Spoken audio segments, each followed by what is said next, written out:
Halo, semangat pagi teman-teman. Jumpa lagi sama saya Juliawan. Ini hari ketiga kita bertemu dan ini hari Rabu. Jadi saya melanjutkan lagi tugas ini untuk sharing lagi bersama teman-teman di pagi ini. Setelah kemarin kita berbicara tentang persepsi adalah realitas, di mana kita membahas bahwa lebih kepada mindset, pola pikir, dan membangun opini. Kemarin itu kita bahas. Nah, sekarang kita akan membahas tentang satu topik yang menarik, yaitu KISS. KISS is good.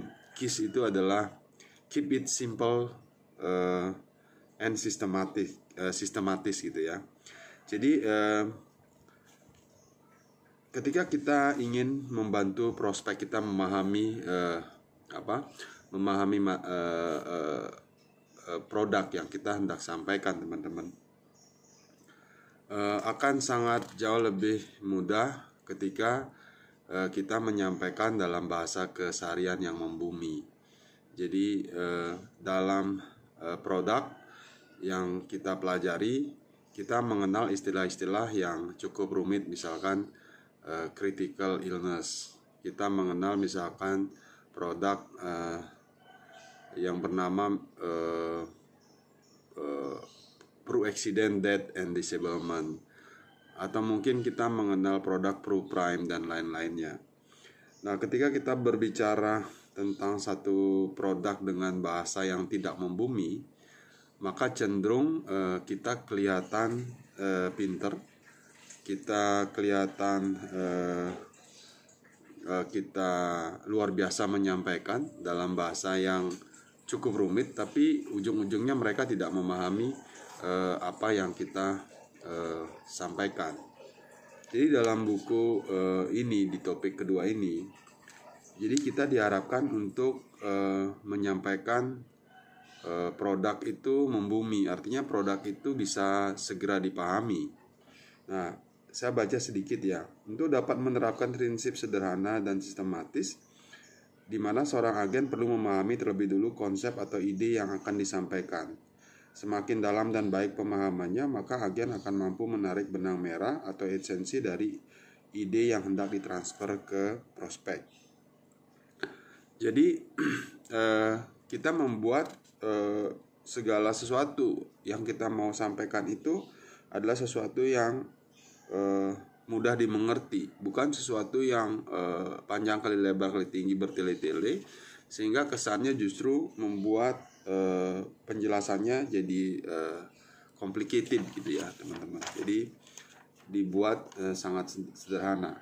Nah, pemaparan agen akan terasa lebih membumi dan nyata jika agen pernah mengalami satu kejadian yang bisa diceritakan kepada prospek. Nah, ini juga penting untuk kita sendiri,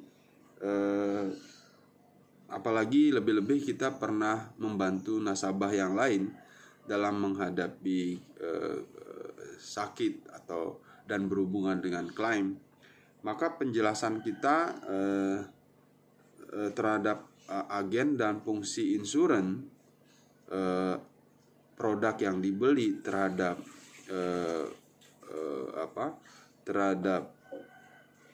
realita yang akan dihadapi dengan manfaat produk yang dibeli itu, teman-teman, akan jauh lebih simpel lagi untuk menyampaikan produknya.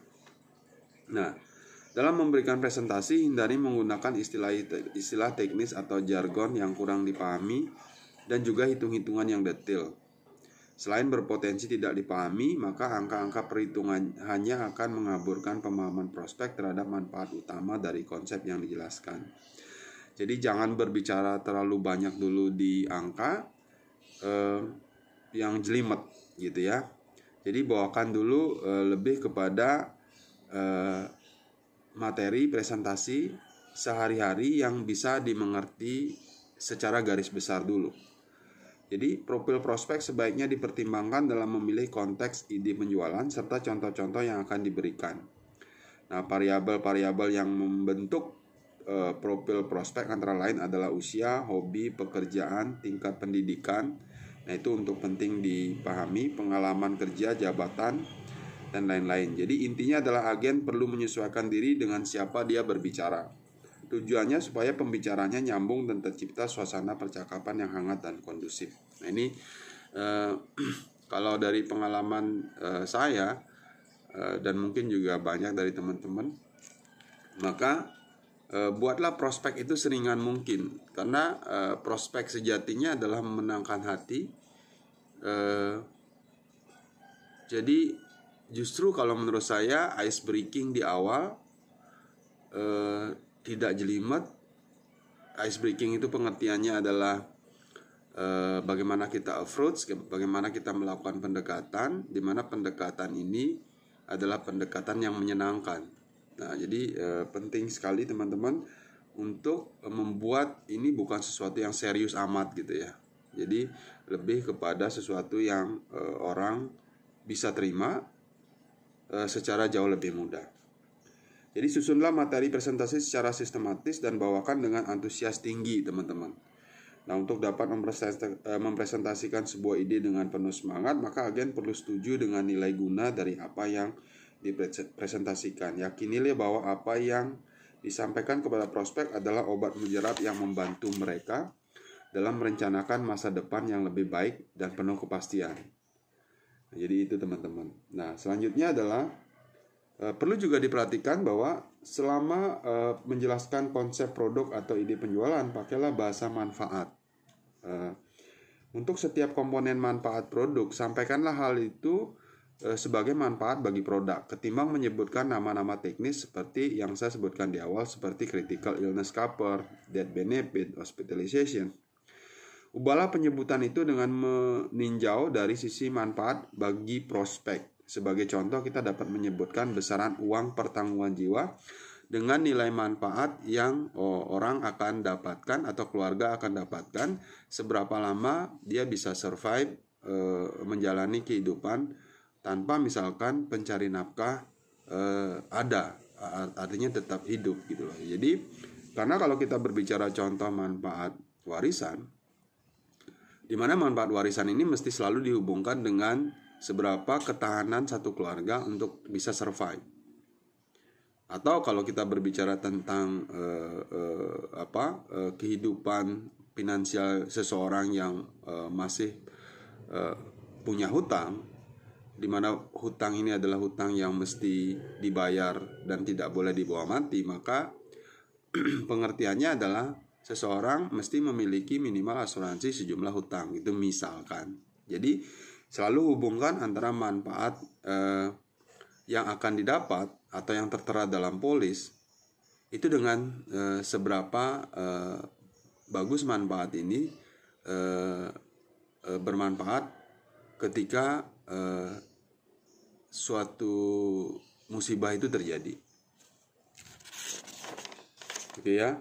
Jadi di materi yang simple ini, materi yang penting banget, materi yang kalau menurut saya adalah materi yang membuat approach itu, pendekatan itu menjadi jauh lebih mudah, menjadi jauh lebih lebih mengalir, adalah ketika kita bisa memberikan satu ide-ide sederhana dengan penyampaian yang sederhana, dengan menyampaikan manfaat yang tertera atau yang akan didapat itu kepada fakta yang bisa akan terjadi atau kepada fakta yang mungkin sudah dialami oleh beberapa teman yang mengalami satu musibah. Oke ya. Jadi di terakhir ini disebutkan bahwa Anda dapat mengatakan bahwa program yang diusulkan menjamin tersedianya dana untuk membiayai hidup keluarga sampai anak dewasa. Just in case pencari nafkah dipanggil oleh sang pencipta saat anak-anak masih sangat membutuhkan kehadiran secara finansial. Ini akan memberikan kesan yang berbeda di benak prospek. Jadi, KISS is good. Keep it simple, systematic is good. Jadi menyampaikan dengan cara sederhana is good. Menyampaikan manfaat dengan fakta yang akan dihadapi is good. Jadi that's materi hari ini teman-teman, materi yang sangat simpel untuk disampaikan dan semoga materi ini bermanfaat buat kita semua. Terima kasih dan sampai ketemu besok di materi selanjutnya. Dan materi selanjutnya kita akan membahas tentang ide penjualan. Jadi satu produk tapi dengan ide. Jadi satu produk itu adalah beragam ide penjualan. Jadi menjual adalah tentang membawakan ide. Nah, itu yang kita akan bahas besok dan semoga juga materi hari ini bisa bermanfaat buat kita semua. So keep it simple, systematic. Terima kasih dan semangat pagi.